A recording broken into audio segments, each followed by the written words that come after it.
जितने भी पढ़ाने वाले हैं, याद रखिएगा, जितने भी टीचर्स हैं यहां पढ़ाने वाले, उन्होंने पहली चीज तो इस प्रकार के क्वेश्चन को हाथ ही नहीं लगाया, इस प्रकार के क्वेश्चन को हाथ ही नहीं लगाया। और जिन टीचर्स ने हाथ लगाया उनका जवाब भी भाववाची ही आपको देखने को मिलेगा। नमस्कार, राम राम, राधे राधे। मैं प्रदीप आप सभी बच्चों का हार्दिक स्वागत करता हूं, अभिनंदन करता हूं आपके अपने परिवार रीजनिंग रनवे प्लेटफॉर्म पर। साथियों, आज मैं दोबारा से आप सभी बच्चों के लिए एक कहते हैं ना, एक छोटी सी कंट्रोवर्सी, उस वजह से मैं आया हूं। और कंट्रोवर्सी भी नहीं कह सकते हम उसे, ठीक है। एक्चुअलिटी में हुआ क्या, आइए जानते हैं सारा मामला। आज सुबह मॉर्निंग में वाच्य टॉपिक से रिलेटेड राम ने रावण को मारा, वाच्य पहचानिए। ऑप्शंस आपके सामने हैं, कृतवाच्य, कर्मवाच्य, भाववाच्य, इनमें से कोई नहीं। फटाफट से आप इस प्रश्न का जवाब देंगे साथियों, जिसमें अधिकांश बच्चों ने जो आंसर अपना दिया है उस क्वेश्चन के प्रति वो गलत दिया है। तो आइए आज मैं उसी शॉर्ट से रिलेटेड मैं वाच्य टॉपिक को आज मैं आप लोगों के लिए लेकर आया हूं। तो साथियों, सबसे पहले आप अपना मन बनाइए और एक बार इस विशेष टॉपिक को पूरा पढ़ लीजिए। इस टॉपिक को पढ़ने के बाद आप खुद डिसाइड करिएगा कि सुबह जो एक रील या एक शॉर्ट जो आया था वाच्य से रिलेटेड, क्या उसका जवाब सही था। मेरी तरफ से वो 100% नहीं, 1000% आप उसे सही कर लीजिएगा, ठीक है। लेकिन जो आपकी तरफ से जो रिस्पॉन्स आया है ना, उसे देख करके मुझे लगा कि अभी भी आप लोगों को वाच्य की जानकारी है अधूरी। उसी अधूरी जानकारी को पूरी करने के लिए आ चुका हूं मैं आप सभी बच्चों के लिए। तो आइए जानते हैं आज की क्लास में कि आखिरकार वाच्य होता है क्या, किस बिहाफ पर उस प्रश्न का उत्तर भाववाच्य लगाया गया। सारी कहानी जानेंगे हम आज की क्लास में। चलिए सबसे पहले देखिए, बहुत आराम से समझिएगा एक एक कॉन्सेप्ट को। वाच्य किसे कहते हैं? वाच्य को इंग्लिश में कहा जाता है वॉइस। अब सोचिए कि जब हम इंग्लिश पढ़ा करते थे तो इंग्लिश में एक एक्टिव वॉइस और एक पैसिव वॉइस हुआ करता था, हाँ या ना। जब हमें एक्टिव से पैसिव में जानना है या पैसिव से एक्टिव में आना है तो वर्ब की जो थर्ड फॉर्म है उसका यूज करना होता था। तो सेम वही लगभग है, ज्यादा अंतर नहीं है इन दोनों में, ठीक है। तो वाच्य किसे कहते हैं? देखिए क्रिया के जिस रूप से हमें किसी वाक्य में यह पता चले आखिरकार उस वाक्य में प्रधानता किसकी है, कर्ता की प्रधानता है, कर्म की प्रधानता है या भाव की प्रधानता है, उसी को वाच्य कहा जाता है, ठीक है। देखिए हर एक कॉन्सेप्ट को जानिएगा मेरे साथ। क्रिया के जिस रूप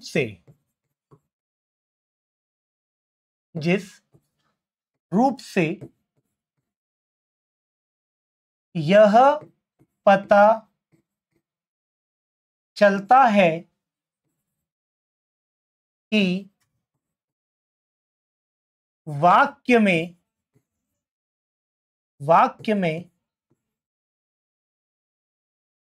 कर्ता की प्रधानता है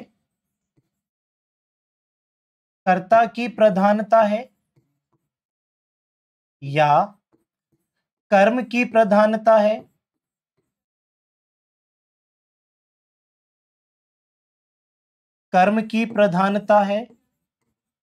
या भाव की प्रधानता है, उसे वाच्य कहते हैं। ये लीजिए, उसे हम क्या कहते हैं? वाच्य कहते हैं, ठीक।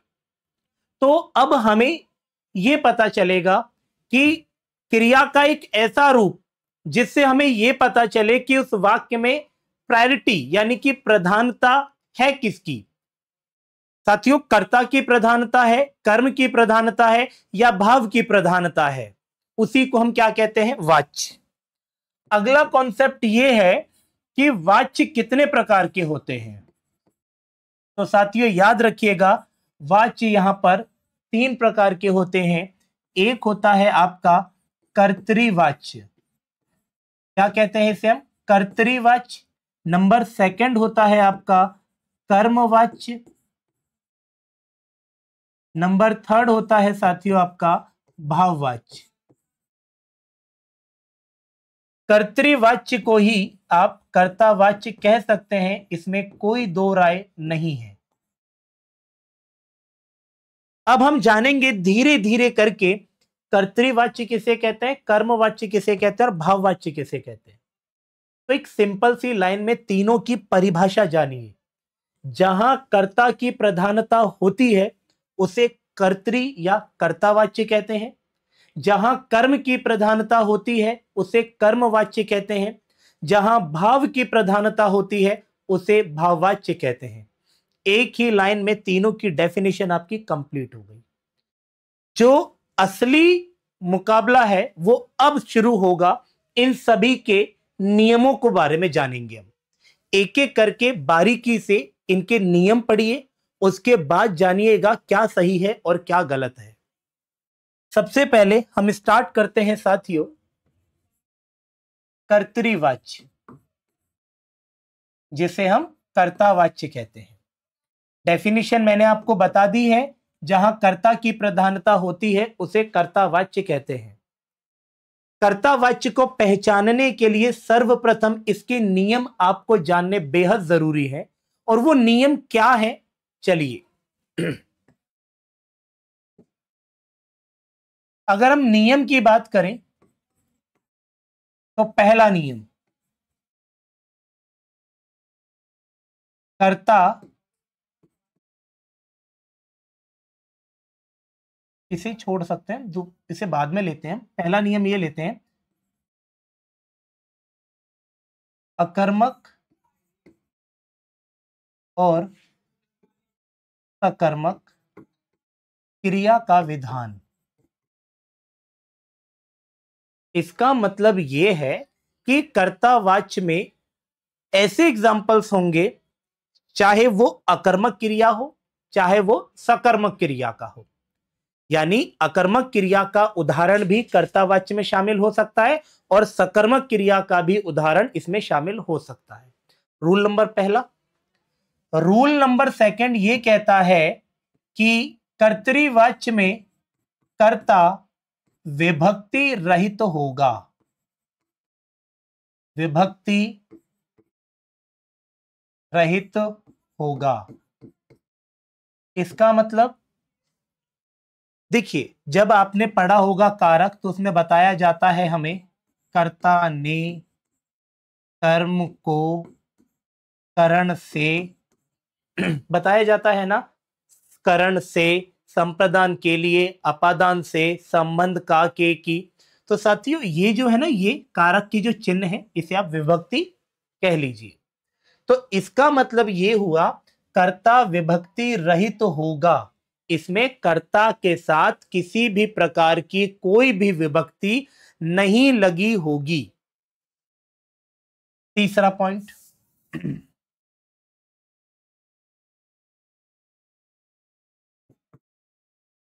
क्रिया सदैव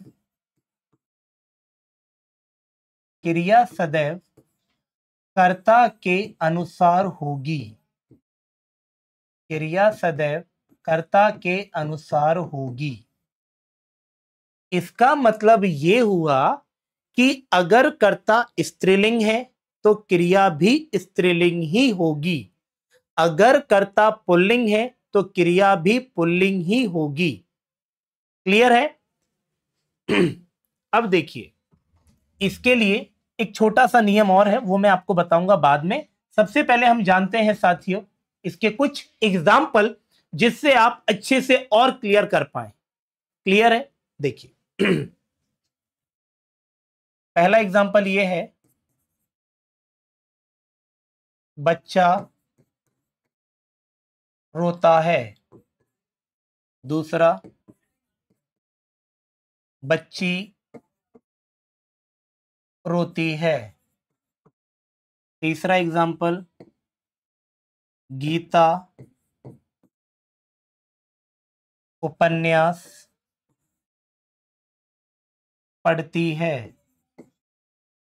चौथा एग्जाम्पल, श्याम उपन्यास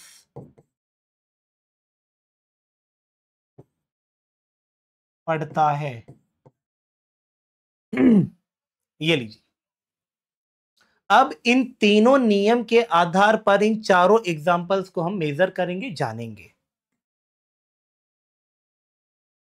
बच्चा रोता है, बच्ची रोती है, ये दोनों की दोनों क्रियाएं कैसी हैं आपकी? अकर्मक। जिसमें कर्म नहीं होता उसी को हम अकर्मक कहते हैं। आप ये बात बहुत अच्छे से जान गए होंगे।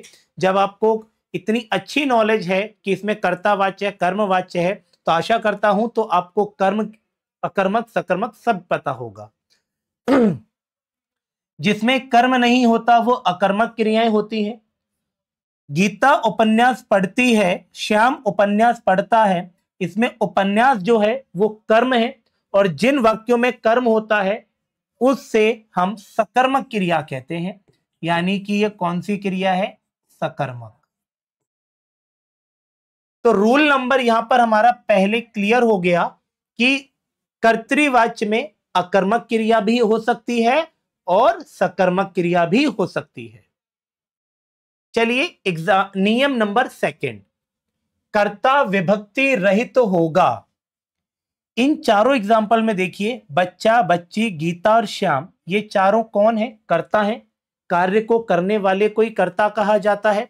इनके साथ क्या मैंने किसी भी कारक की विभक्ति का प्रयोग किया है? नहीं किया। और जहां कर्ता के साथ कोई विभक्ति न हो उसी को हम क्या कहते हैं? कर्तृवाच्य का नियम। तो यहां पर नियम नंबर सेकंड भी हमारा क्लियर हो गया। अब बात करेंगे साथियों नियम नंबर थर्ड की। क्रिया सदैव कर्ता के अनुसार होगी। तो देखिए, बच्चा रोता है, बच्चा यहां पर कौन है? आप उस कैटेगरी में मत जाइए कि बच्चा तो मेल और फीमेल दोनों हो सकते हैं, ठीक है, क्योंकि यहां बच्चा तो यहां बच्ची भी लिखा है, क्लियर है। बच्चा रोता है, तो बच्चा शब्द यहां पर क्या है साथियों? पुल्लिंग। देखिए, जब सब्जेक्ट आपका पुल्लिंग है, कर्ता आपका पुल्लिंग है, तो क्रिया कैसी बनी है आपकी? पुल्लिंग। बच्ची क्या है आपकी? स्त्रीलिंग है, तो साथियों क्रिया भी कैसी बन गई आपकी? स्त्रीलिंग। गीता उपन्यास पढ़ती है, यहां पर गीता क्या है? स्त्रीलिंग है। तो जब सब्जेक्ट आपका स्त्रीलिंग है यानी कि कर्ता स्त्रीलिंग है, तो क्रिया भी आपकी क्या बन गई? स्त्रीलिंग बन गई।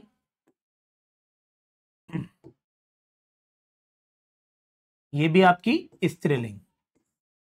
श्याम उपन्यास पढ़ता है, श्याम यहां पर क्या है साथियों?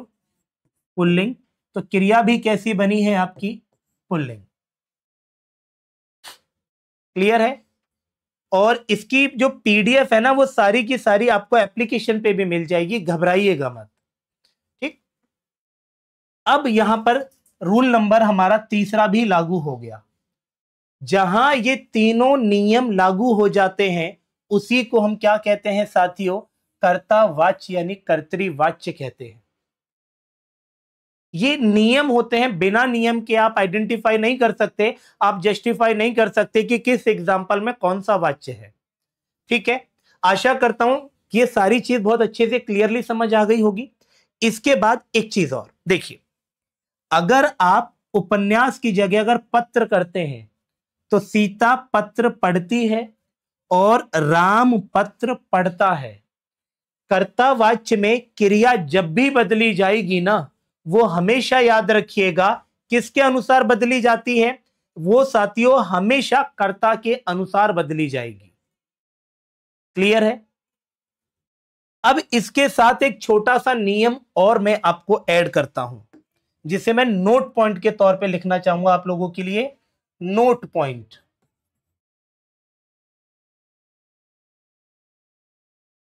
यदि कर्ता के साथ, यदि कर्ता के साथ विभक्ति होगी, विभक्ति होगी, तो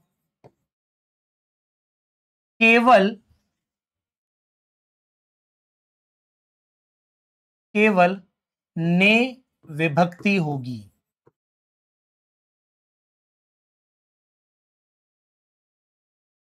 ये नोट पॉइंट है। पहली चीज तो मैंने ये क्लियर कर दिया है कि कर्तावाच्य में कर्ता के साथ किसी प्रकार की कोई विभक्ति नहीं लगी होगी। अगर बाय चांस अगर कर्ता के साथ कर्ता कारक की विभक्ति यानी कि ने विभक्ति अगर लगी हुई है तो ऐसी कंडीशन में आपको किसी नियम के पास जाने की आवश्यकता नहीं है। तो समझ जाइएगा साथियों, ऐसी कंडीशन में वो आपका कौन सा वाच्य होगा? वो आपका कर्तृवाच्य होगा, जिसे हम कर्तावाच्य कहते हैं। एग्जाम्पल्स के साथ जाने तो देखिए, मैंने कहा राम ने पुस्तक पढ़ी। राम ने पुस्तक पढ़ी, या फिर आप ये कह सकते हैं राम ने खाना खाया।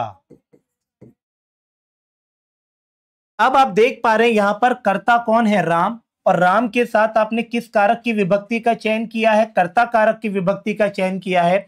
और इसी प्रकार ये क्या बन जाता है? आपका कर्तृवाच्य बन जाता है। पता है क्यों? क्योंकि देखिए यहां कर्ता के साथ क्या लगा है? ने विभक्ति लगी है। कर्ता के साथ कर्ता कारक की विभक्ति लगी है। अब इस क्वेश्चन में प्रधानता किसकी होगी? इस क्वेश्चन में जो प्रधानता बनती है साथियों, वो किसकी होगी? कर्ता की होगी। इस वजह से ये दोनों एग्जाम्पल आपके कर्तृवाच्य यानी कर्तावाच्य के अंतर्गत जाएंगे। आशा करता हूं मेरे द्वारा हर चीज आपको बहुत अच्छे से समझ आ रही होगी। वीडियो पॉज मत करें, स्किप मत करें। जिन बच्चों के तथ्य हैं, कॉन्सेप्ट क्लियर नहीं हो रहे थे, वो मेरे साथ आकर के इस कॉन्सेप्ट को क्लियर करिए। क्योंकि मैं आज बहुत ज्यादा परेशान था जब मैंने आप लोगों के आंसर देखे कि अभी भी अधूरी जानकारी के साथ बच्चे जी रहे हैं। बताइए, एजुकेशन फील्ड में पुख्ता सबूत भी तो होता है। आप एनसीईआरटी ओपन करके देखें, ठीक है। दूसरी चीज, आप एआई में मत जाइए। मैंने बहुत सारे बच्चों को देखा आज कमेंट करते हुए कि सर जैसे ही हमने गूगल पे सर्च मारा तो कर्तृवाच्य आ रहा। बेटा जब भी आप सर्च करते हैं वो एआई आ रहा है। एआई इतना आगे नहीं बढ़ गया इस मामलों में, ठीक है। चलें, अब हम बात करते हैं सेकंड यानी कि कर्मवाच्य की।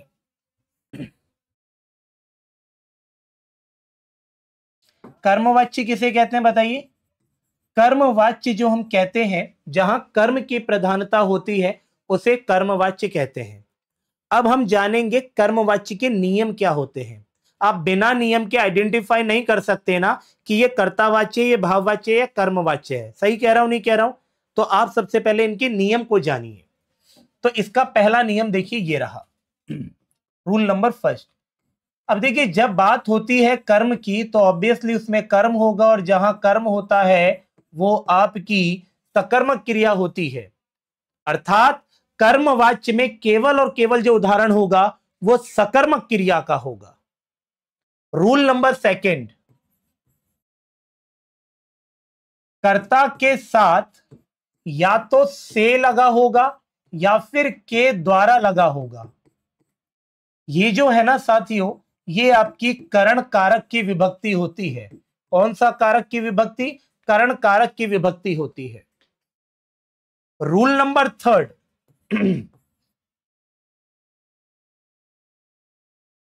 क्रिया सदैव कर्म के अनुसार होगी। क्रिया सदैव कर्म के अनुसार होगी। ये रूल नंबर 3 एग्जाम्पल से जानेंगे कैसे। मैंने कहा राम से आम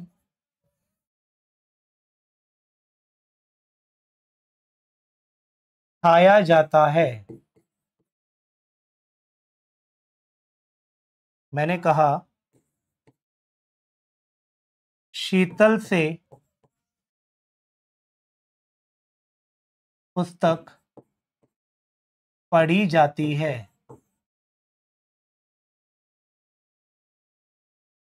ठीक है, चलिए इन दो एग्जाम्पल्स को जानेंगे बेहतरीन तरीके से, बड़े लाजवाब कॉन्सेप्ट के साथ।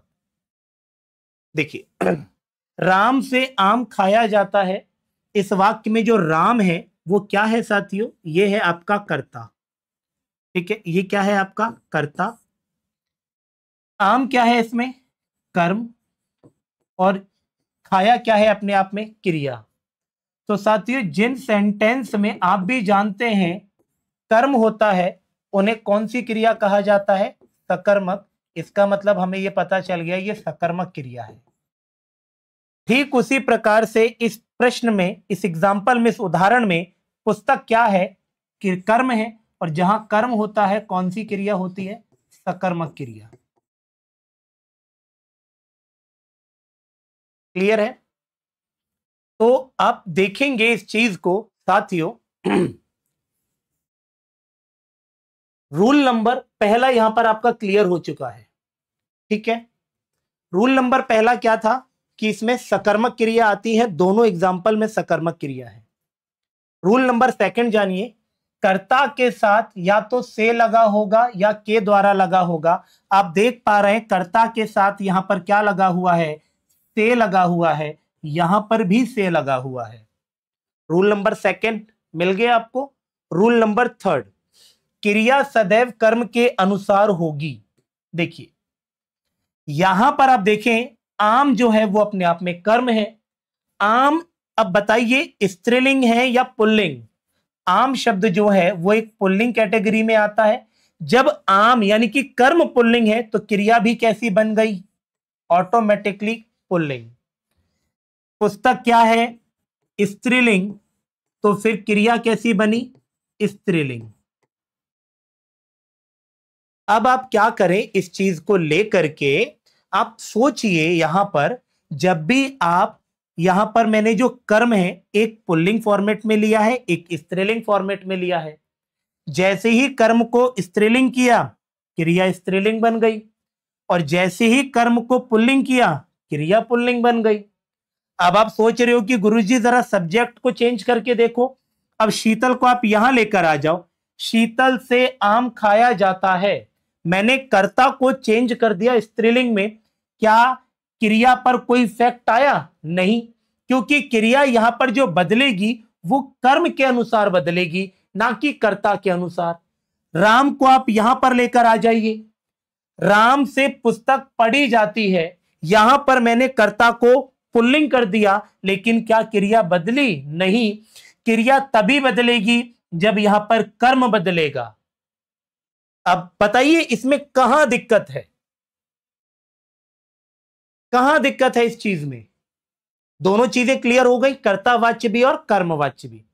अब हम बात करेंगे जिस विशेष टॉपिक के लिए इस क्लास को मैं लेकर आया था, उसका नाम है भाववाच्य। अब आप साथियों मेरे साथ रहिएगा और देखिएगा भाववाच्य के कॉन्सेप्ट क्या है, किस तरीके से इसका आंसर भाववाच्य था और आप लोगों ने इसका जवाब कर्तृवाच्य में दिया। जानिए,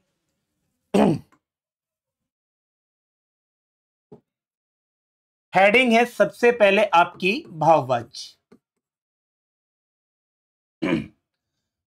भाववाच्य के नियम और डेफिनेशन आप जानते हैं।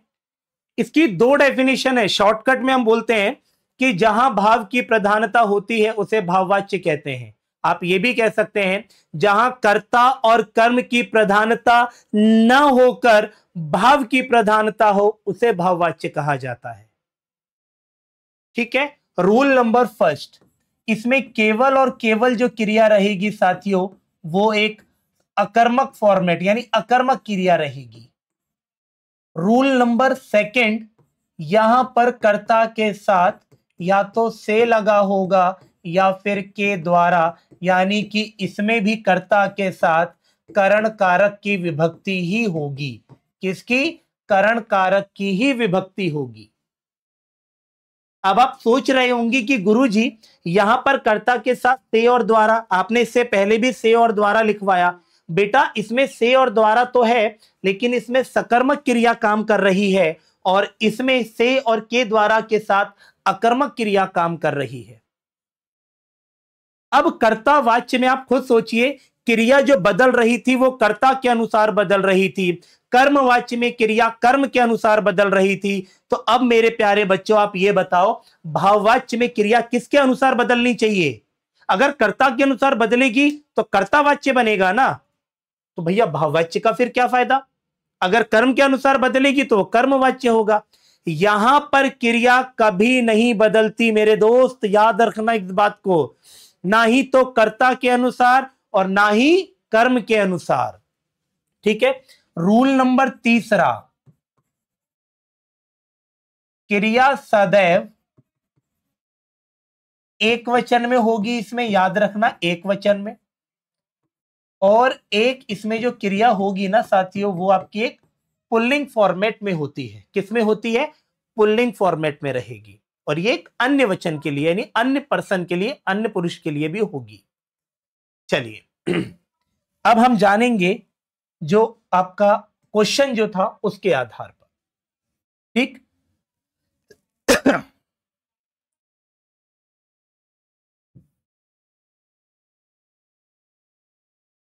शीतल से चला नहीं जाता। सबसे पहले आप देखिए यहां पर चलना जो है वो आपकी अकर्मक क्रिया होती है, रूल पहला मैच कर गया। रूल नंबर सेकंड, कर्ता के साथ से या के द्वारा लगा होगा, तो यहां पर कर्ता कौन है? शीतल, और शीतल के साथ क्या लगा है? से लगा है। रूल नंबर सेकंड भी फॉलो हो गया मेरा। रूल नंबर सेकंड, क्रिया सदैव एक वचन और पुल्लिंग में होगी। तो देखिए मेरे साथियों यहां पर चलना जो है वो क्या है? एक वचन है या नहीं? आप देख पा रहे हैं जो चलना है, चला जो है वो एक वचन में है, और किस फॉर्मेट में है साथियों? पुल्लिंग फॉर्मेट में है। कभी भी भाववाच्य में क्रिया स्त्रीलिंग नहीं होगी, कभी भी क्रिया बहुवचन फॉर्मेट में नहीं होगी, हमेशा ये एक वचन और पुल्लिंग फॉर्मेट में काम करती है। ठीक है। अब हम बात करते हैं, कुछ लोगों का जिक्र होता है कि सर भाववाच्य में नेगेटिव सेंस भी आता है। बिल्कुल बेटा, देखिए मैंने नेगेटिव भी लगाया है। ठीक है।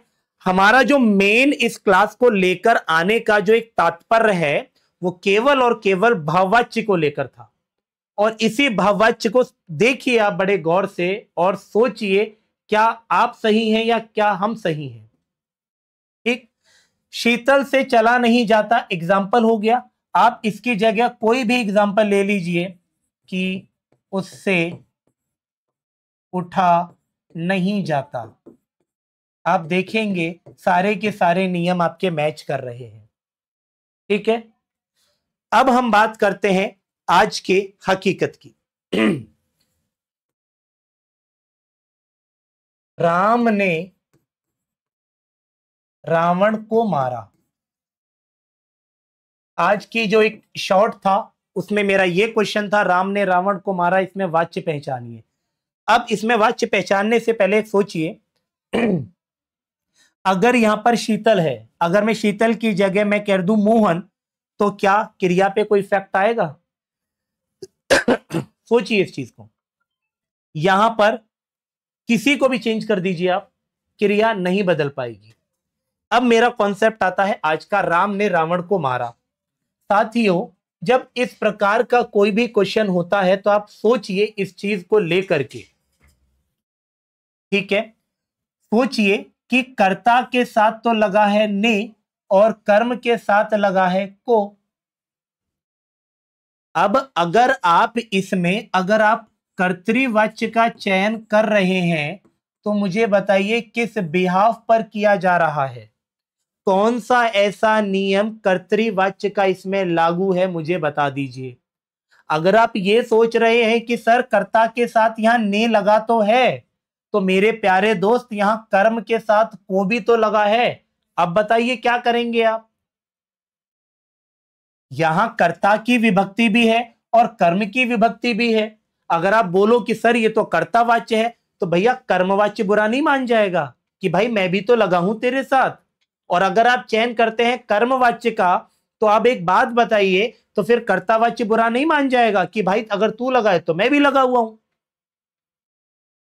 तो यहां पर आप देखें इस चीज को कि ने और को, जहां कर्ता कारक और कर्म कारक दोनों विभक्तियां एक ही सेंटेंस में लगी होती है ना, ऐसी कंडीशन में भाववाच्य होता है। क्यों? क्योंकि भाववाच्य एक स्पेशलाइजेशन है। भाववाच्य में कहा गया है कि क्रिया कभी भी नहीं बदलती, ना ही तो वो कर्ता के अनुसार, ना ही वो कर्म के अनुसार। अब देखिए यहां पर कर्ता जो है राम है, कर्म जो है रावण है। अगर मैं यहां पर ये कर दूं, सीता ने गीता को मारा, सीता ने गीता को मारा। अब आप सोचिए इस चीज को, अगर मैं सब्जेक्ट और ऑब्जेक्ट, कर्ता और कर्म को स्त्रीलिंग फॉर्मेट में लिखता हूं, क्या मेरी वर्ब चेंज हुई? नहीं हुई। आप चाहे इसे स्त्रीलिंग कर लो, इसे पुल्लिंग कर लो, इसे स्त्रीलिंग कर लो, इसे पुल्लिंग कर लो, आप किसी भी कंडीशन में क्रिया नहीं बदल पाएंगे। और जहां क्रिया नहीं बदलती है साथियों, वही आपका भाववाच्य होता है। क्लियर है? हां, अगर ये एग्जाम्पल अगर ऐसे होता, राम ने रावण मारा, तो साथियों मैं भी आपका साथ देता कि हां भैया ये तो कर्तृवाच्य है, ये लीजिए।